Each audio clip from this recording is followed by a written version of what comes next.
have a pop quiz for you at the start this time. As nurses, what citation style do you use in your papers? Take a guess. The correct answer is APA.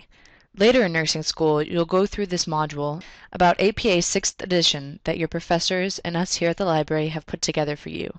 Right now, I just want to reinforce one point about APA that tends to be a little confusing for a lot of our students.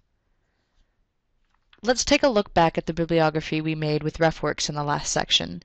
You'll notice that the first reference has this long string of numbers and letters at the end called a DOI. DOI numbers help us retrieve articles like a URL. However, unlike URLs, DOIs never change. If you list one, you know that whoever is reading your paper can always find your article. APA style requires us to list a DOI number for our electronic journal articles if there's one available. For the second article, we'll need to try to find the DOI.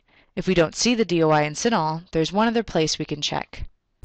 In order to find the link to look up your DOIs, you can click on the APA guide under Nursing Topics or the Citing in APA link under Hot Topics in the right-hand column.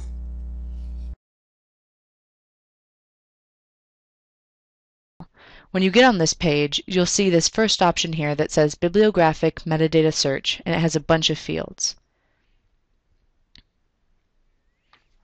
We are going to ignore this option and scroll down this page until we get to the second option called Search on Article Title that only has 2 fields. It's a simpler form that's easier to fill out, and it works better. Now we need to enter the citation information of that one article in our bibliography that has a URL but doesn't have a DOI, or so we think. As you can see, I've entered the author's last name and the article's title. Please click Search now.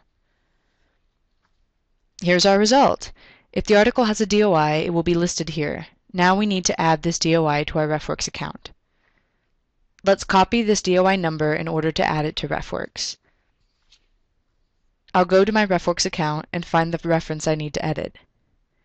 We can browse the references using the folders, or we can use the search function since it's quicker. As you can see, I've already typed in the author's last name. Here's the list of my results, and I'll click on the little icon with the pencil and paper to edit my reference. This screen will open, and I'll paste the DOI here in the field labeled DOI. Once you've copied in the DOI, don't forget to save the changes you've made. And that's it. I've just regenerated that bibliography I had before, and you can see it's inserted the DOI into the right place. Sometimes we've looked in CINAHL, we've checked Crossref, and we still haven't found a DOI. What do we do in that case? Just make sure you have a URL in the links field.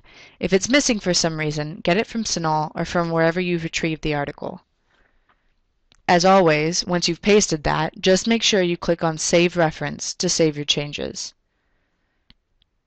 Now I've regenerated the bibliography using Refworks, and we can see that the first article that didn't have a DOI has a URL at the end of the reference instead. However, I want to re-emphasize that if we do have a DOI for an article, we want to use it instead of the URL.